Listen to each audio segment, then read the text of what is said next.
अस्सलाम वालेकुम स्टूडेंट्स। आज के इस वीडियो लेक्चर में हम देखेंगे टेस्ट योर सेल्फ की एक्सप्लेनेशन कि इसको हम किस तरह से जो पॉइंट हमें दिए हुए हैं इसको हम किस तरह से सॉल्व कर सकते हैं।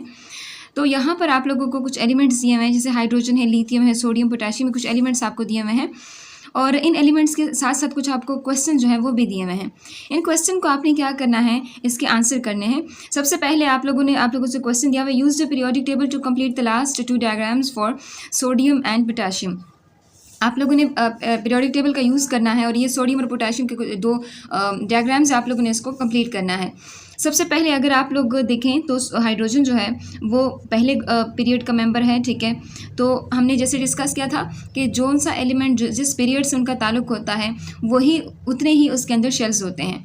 तो अगर हम हाइड्रोजन की बात करें तो वो पहले पीरियड का मेंबर है तो उसके अंदर एक शेल है। अगर लिथियम की बात करें तो लिथियम दूसरे पीरियड का मेंबर है तो उसके अंदर 2 शेल्स हैं। अगर हम सोडियम की बात करें तो वो थर्ड पीरियड का मेंबर है तो उसके पास 3 शेल्स हैं। अगर हम पोटेशियम की बात करें तो वो फोर्थ पीरियड का मेंबर है, उसके पास कितने शेल्स हैं? 4 शेल्स हैं। अब आपने इसमें देखना है कि इसकी 1 2 3 4 शेल्स जो पूरे हैं या नहीं। इसके पास 1 शेल है तो इसका मतलब ये ठीक है। इसके पास 2 शेल्स हैं, इसके पास ये भी ठीक है। सोडियम के पास ना 3 शेल्स होने चाहिए। क्या इसके पास 3 शेल्स हैं? 1 2। तो ये देखिए तीसरा शेल हम क्या कर लेंगे, तीसरा शेल हम बना लेंगे इसके लिए, ठीक है। ये इनका शेल हो गया। उसके बाद यहाँ देखिए इनके 4 शेल कंप्लीट है या नहीं, 1 2 3। अब देखिए फोर्थ 1 शेल नहीं है तो फोर्थ 1 शेल हम इसका बना देंगे, ठीक है। तो फोर्थ 1 शेल भी हमने इसका बना दिया। अब इसके डायग्राम्स हमने कंप्लीट करने हैं, नंबर ऑफ इलेक्ट्रॉन इसमें पुट करने हैं। इसमें देखें सबसे पहले शेल के अंदर कितने इलेक्ट्रॉन्स होते हैं? 2, ठीक है। दूसरे शेल के अंदर कितने होते हैं? 8 इलेक्ट्रॉन्स होते हैं। आप इसको इस तरह से फिल कर लेंगे, 8 इलेक्ट्रॉन को इस तरह से फिल कर लें। इस तरह आखिरी शेल के अंदर 1 हो जाएंगे। देखो इस सोडियम का एटॉमिक नंबर जो है वो क्या है? 11, जिसका मतलब 11 इसके अंदर प्रोटॉन और 11 इसके पास इलेक्ट्रॉन भी है। इसमें देखिए इसके इनर शेल में देखें इसके पास 2 इलेक्ट्रॉन्स हैं। इसके दूसरे वाले शेल में देखिए इसमें 8 हैं, ठीक है। अगर इसकी इलेक्ट्रॉनिक कन्फिगुरेशन देख लें सोडियम की तो वो क्या है? 2 8 1 है। अगर पोटेशियम की देखें तो वो क्या है? 2 8 8 1। तो इसमें देखिए पहले शेल में 2 हो जाएंगे, दूसरे के अंदर कितने हो जाएंगे? 8 हो जाएंगे। इस तरह तीसरे के अंदर भी क्या हो जाएंगे? 8 हो जाएंगे, ठीक है। ये 8 हो जाएंगे और 5 देखिए चौथे के अंदर 1 हो जाएगा।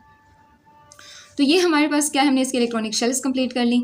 अब आगे कहते हैं what do you notice about the number of electrons in the valence energy level in each case. Her case में आप क्या देखते हैं कि इनके आउटर जो एनर्जी लेवल है, जो वैलेंस शेल है, उसके अंदर कितने इलेक्ट्रॉन्स हैं।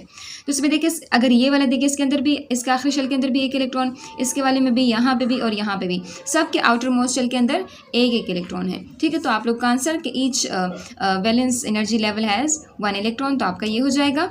Explain why elements from the group 1 are more reactive than elements from the group 2 of the periodic table. आप लोगों ने बताना है कि जो ग्रुप पीरियोडिक टेबल का जो पहला ग्रुप है, ठीक है, वो क्यों इतना ज़्यादा रिएक्टिव है ग्रुप 2 के मुकाबले में, ठीक है। सो आप लोगों ने बताना है कि ग्रुप 1 जो है वो क्यों इतना रिएक्टिव है ग्रुप 2 के मुकाबले में। सो यहाँ पे आप लोगों को बताया गया hint back to ionization energy. आप लोगों ने आयोनाइजेशन एनर्जी को अपने माइंड में लेकर आना है। सो यहाँ पे हमारे पास एक वैल्यूज़ दी हुई, अगर आप इसको भी देखेंगे ना तो इंशाल्लाह आप यहाँ से आराम से कर सकेंगे।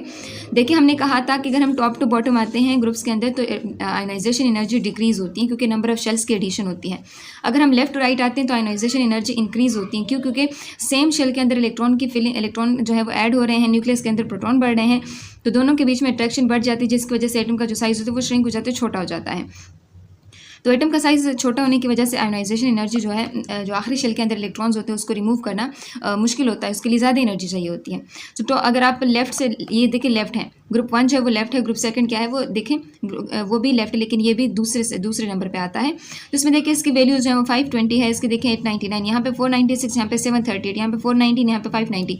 तो ये वैल्यूज़ जो है लेफ्ट टू राइट आके इंक्रीज़ हो रही है। आयोनाइजेशन एनर्जी जो है उसकी लेफ्ट टू राइट जो है वैल्यूज़ बढ़ रही हैं, तो इसी वजह से ये जो ग्रुप 1 के मेंबर्स ये ज़्यादा रिएक्टिव होते हैं, मतलब इसके लिए इतनी ज़्यादा एनर्जी नहीं चाहिए होती, इसको आप इजीली रिमूव कर सकते हैं ग्रुप 2 के मुकाबले में, इसी वजह से ये ज़्यादा रिएक्टिव होते हैं ग्रुप 2 के मुकाबले में, ठीक है। तो ये आप लोगों का आंसर हो गया।